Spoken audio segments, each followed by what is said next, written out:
आज हम एक ऐसी जगह की कहानी को समझेंगे जहां जवाब मिलते नहीं हैं, बल्कि खुद ब खुद सामने आ जाते हैं। एक ऐसी जगह जो कहती है कि वो जिंदगी नहीं बदलती, लेकिन हाँ, जिंदगी को देखने का नजरिया जरूर बदल देती है। यही वो एक लाइन है जो गढ़मुक्तेश्वर के पूरे सार को बयां करती है। पर इसका असली मतलब है क्या? मतलब जीवन को समझने की शक्ति आखिर ये मिलती कैसे है? चलिए आज इसी गहरे विचार की परतों को एक एक करके खोलते हैं। तो सबसे पहले उस जगह के माहौल को महसूस करते हैं जहां हमारी ये पूरी कहानी घट रही है। कहानी की जमीन है उत्तर प्रदेश के हापुड़ जिले में बसा एक छोटा सा नगर। और इस नगर की जो आत्मा है वो बसती है मां गंगा के पवित्र तट पर। ये एक ऐसी जगह है जिसने मानो शांति और आस्था की एक चादर ओढ़ रखी हो। यहाँ की हवा में ही एक अलग सा सुकून है। जरा उस सुबह की कल्पना कीजिए। सूरज की पहली किरणें गंगा के पानी को छूती हैं और उसे एकदम सोने जैसा चमका देती हैं। घाटों पर साधु संत हैं, दूर दूर से आए श्रद्धालु हैं। कोई हाथ जोड़कर प्रार्थना कर रहा है तो कोई उम्मीदों का एक दिया नदी में बहा रहा है। और बहुत से लोग वो बस चुपचाप बैठे हैं, अपने मन का बोझ, अपनी सारी परेशानियां उस बहती हुई गंगा को सौंप रहे हैं। लेकिन इस शांत माहौल में एक अशांत मन भी था। तो अब कहानी का रुख उस इंसान की तरफ मोड़ते हैं जो यहां अपने जवाब ढूंढने आया था। इस युवक का नाम था आरव। आरव शायद आज के दौर के कई युवाओं की ही कहानी था। शहर की भागदौड़, करियर की टेंशन, फेलियर का बोझ और वो गहरा वाला अकेलापन, इन सब ने उसे अंदर से बिल्कुल थका दिया था। और जब उसे कोई रास्ता नहीं सूझ रहा था तो किसी ने उसे ये सलाह दी। एक ऐसी सलाह जिसमें किसी दवा या समाधान का वादा नहीं था, बस एक अनुभव का इशारा था। और बस इसी एक उम्मीद के साथ आरव गढ़मुक्तेश्वर पहुंच गया।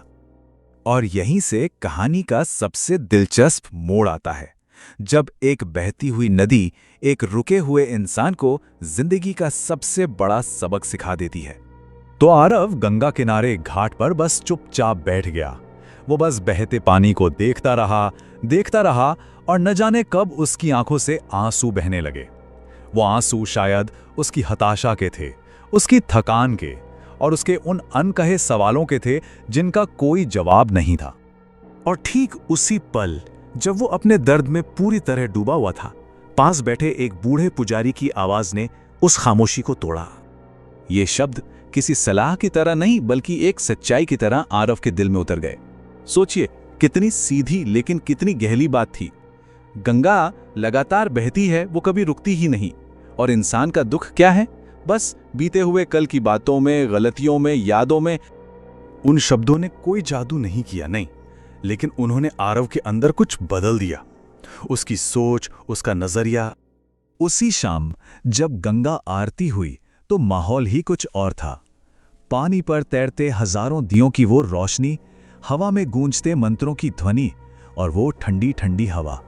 ऐसा लगा मानो ये सब मिलकर आरव के मन के अंधेरे को धीरे धीरे मिटा रहे थे। अब इस स्लाइड पर देखिए, ये बदलाव कितना गहरा था।